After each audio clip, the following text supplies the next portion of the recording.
السلام عليكم، مرحبا بكم فيديو جديد على قناة منوعات أمينة وجنات. كنتمنى أخواتي تكونوا بصحة جيدة إن شاء الله وانتم كتشاهدوا هذا الفيديو. وكيف ما العادة نبداو بالصلاة والسلام على حبيبنا رسول الله.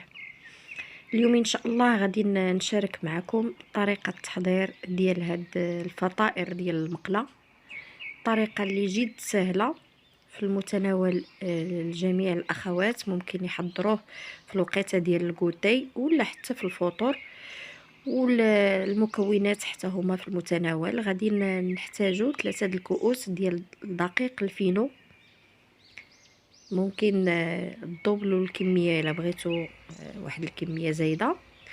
وغادي نضيف معلقه ديال السكر سنيده مع معلقه ديال الخميره حبيبات ولا الخميره المعجونه، وراس المعلقه ديال الملحه. غادي نخلطوا هاد النواشف مع بعضياتهم.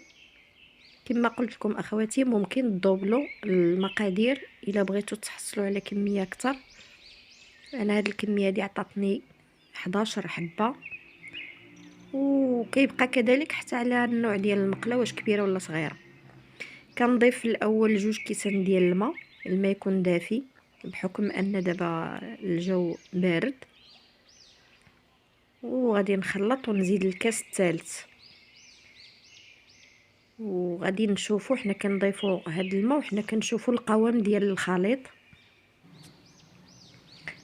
كيف ما كنعرفوا اخواتي راه الدقيق ديال الفينو بحال السميده كيتشرب. هنا راني زدت نص كاس ديال الماء، وكنزيد نخلط هاد العناصر. غادي نجمع الجوانب كيف ما واضح ونخلطوا كلشي مزيان. كيف ما شفتوا المكونات بسيطه والنتيجه كتكون زوينه. كنحضروا الفطائر اللي هي منزليه، كتكون خفيفه وكتنفع في الكوتي للوليدات مع هذا البرد. من بعد ما خلطت الخليط اخواتي خديت واحد الخلاط كهربائي، وغادي نطحن هذا الخليط تقريبا واحد 2 دقائق حتى نشوف القوام ديال الخليط ولا لين. ولا ديروا الميكسور اللي عندها الميكسور ديروا، اللي عندها مولينكس تخلط فيها. المهم هو العناصر كاملين يندمجوا مع بعضياتهم وينطحنوا مزيان.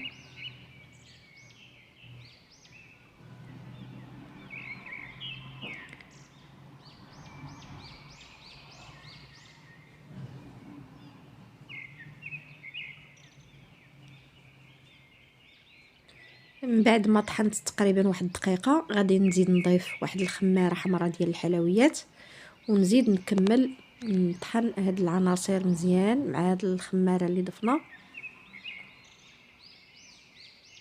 المجموع ديال الوقت اللي طحنت فيه هاد الخليط هو 2 دقائق باش كنحصلوا على واحد القوام ديال العجين لين،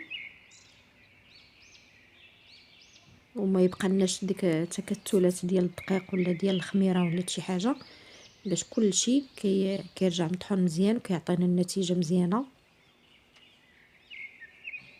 الطريقه راه واضحه اخواتي، الفيديو يعني شارح راسو، وكنتمنى نكون مفيده ومستفيده معكم ان شاء الله. وتقبلوا عليا انا فقط كنشارك معكم الوصفات البسيطه والمتواضعه اللي في متناول جميع الاخوات. وهنا اخواتي غادي نغطي على هذا الخليط، وغادي نزيد ندير شي منيده من الفوق بحكم ان الحل بارد. خليت الخليط ديالي تقريبا 30 دقيقه، ومن بعد كيكون اختمر، كيكون شرب ديك الخليط، شرب شويه وتقال شويه كيف ما كتشوفوا. كناخذ غير المقله اللي كنطيبوا فيها البغرير، غادي ندير لها واحد الدهنه خفيفه ديال الزيت. راه غادي نديروا هاد الفطائر بحال شكل البغرير ملي كنطيبوا البغرير صافي. وكنوضع على النار اللي تكون مهيله. من بعد ما كنشوفوا الجوانب بداو ينشفوا كنقلبوا الفطيره الجهه الثانيه. ودائما ملي نبغيو نديرو القطعه الاولى ندهنوا المقله بشويه ديال الزيت، واحد الدهنه خفيفه، وكنبقاو نطيبوها من جوج جهات حتى كتحمر معنا هاد الفطيره.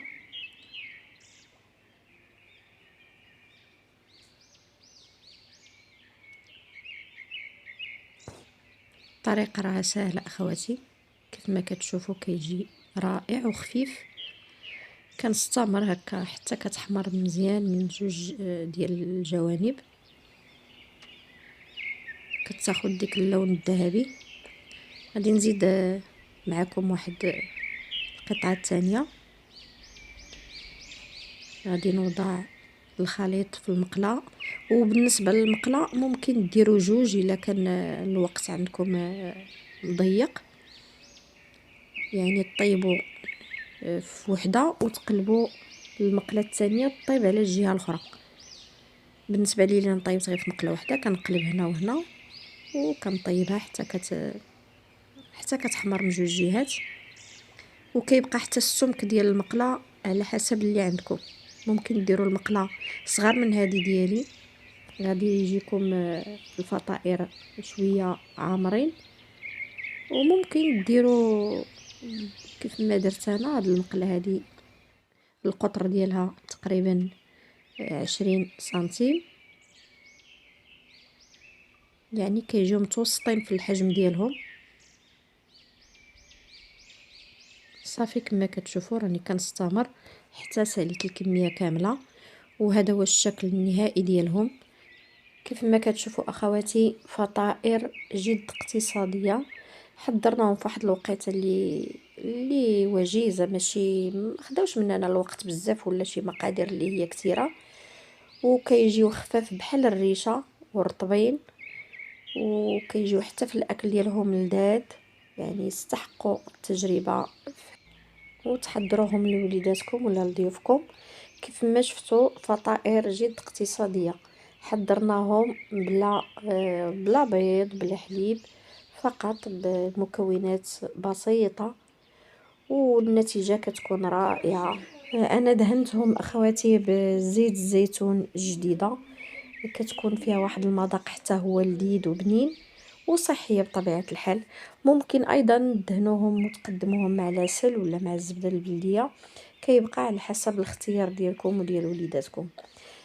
هذا هو الفيديو ديال اليوم اخواتي اللي كنتمنى ينال اعجابكم، وكنتمنى اخواتي ما تبخلوش عليا بلايك الفيديو مع تعليق محفز والاشتراك في القناه فضلا وليس امرا.